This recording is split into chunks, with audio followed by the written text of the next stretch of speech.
Hi everybody, this is Alchemist 2 and I'm back again with another book review. This is the 7th book in the Starling series. Of course, this focuses on Piper, or Pisces. And of course, she is the dreamer. And I love the fact that she's into dream interpretation because I am too. I find it fascinating, and I know a friend of mine would be absolutely just bowled over by this because onirism is her big thing. And I think that it's absolutely fantastic that she is.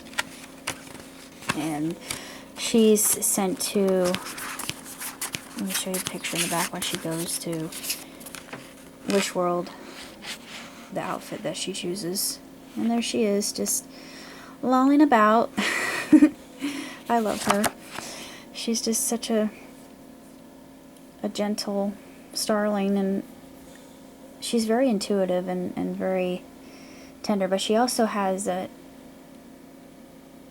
penchant for being a little bit on the negative side when it comes to predictions at times. And she doesn't mean to, but she comes out a little bit blunt. And there really isn't anything wrong with that, but you have to be tactful with the words that come out of your mouth. You have to guard your tongue and think about what you say before you actually say it. And she doesn't have a filter, unfortunately, and that's why she comes across as kind of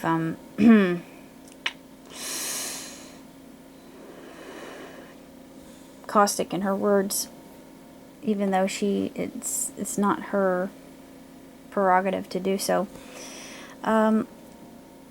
She's sent to Wish World, and she finally meets her wisher, and her wisher is having issues with falling asleep, and her wisher misses her grandmother and wants to talk to her grandmother more, and her parents have odd hours, and she works at a diner, and then Piper also joins her, and along the way Astra finally has to come and help her, and Astra is quite the opposite of laid back, kind of mellow Piper. Astra is very competitive and goal driven and fast, and she wants to get things done. She's kind of impulsive.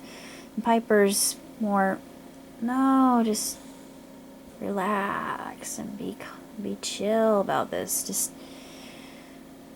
let go. Don't be so pent up. And at the first they don't really see eye to eye, but then they realize that she's right about dreams and their significance, and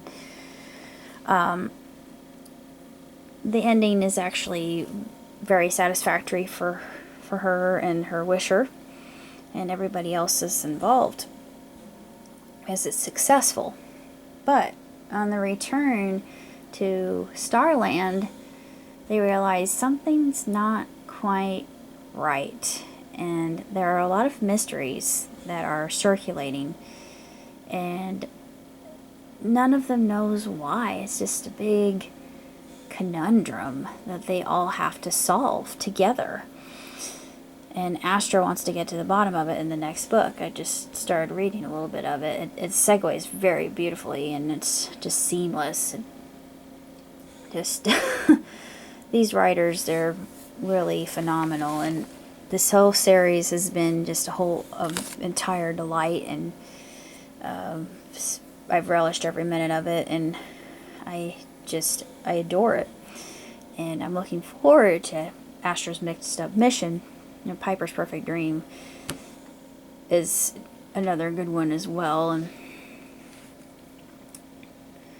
she has a successful mission, and all is well, and all seems to be perfectly jovial until she realizes that it's all a little bit too good, and things in Starland are just sort of strange, and she doesn't know why.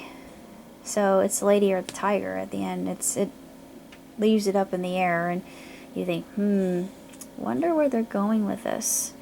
So I'm going to have to read the next book now. It's just Muldoon, Zappa, and not Zappa, I should say, Shayna and Amit. They're really outstanding when it comes to descriptions and how they really bring these characters to life, and the adjectives that they use, and just the descriptive language and how poetic it is. And it's very vivid and visual, and I can see these characters coming to life. I don't even have to look at a picture of Piper to know how she's acting, and the expressions on her face. I could see it in my mind's eye, and it's just so apt for her character. Same thing with Astra. I think, yeah, that would be a very appropriate reaction.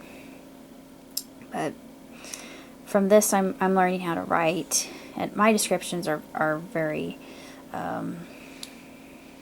extraordinary as well, because I've been writing ever since I was a young girl, and I love to tell a good story. I learned that from my grandmother on my mother's side. She read me nursery rhymes when I was a little girl. And it's funny how in the book they mention smells, and how a starling will smell like a wishling's favorite food. Like Olivia, when Olivia first meets Piper, she smells rhubarb pie. I'm thinking, if I ever had a chance to meet a starling, I would probably smell baby powder, because my grandmother, she smelled so good. My mother, I would probably even smell Mom, because she smelled like opium or passion or red door, maybe red door, most likely red door. Because my mother she was a connoisseur of perfume, and I inherited that from her. And I know what I like when I smell something, and if it mixes with your chemistry. She knew what worked and what didn't work, and it blended just utterly perfectly with everything in her pH, I thought. But I'm getting off track.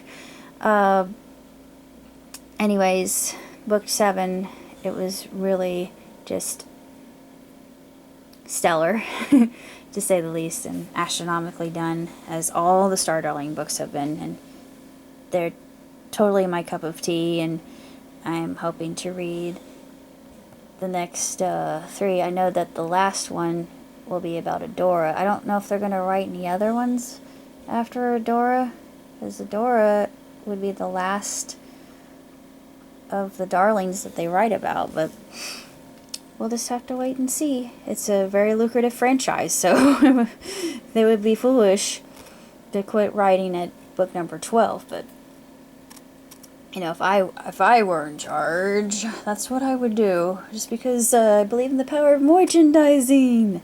That's just me. But that's all I have to say, and until next time, live long and prosper. Ciao tutti.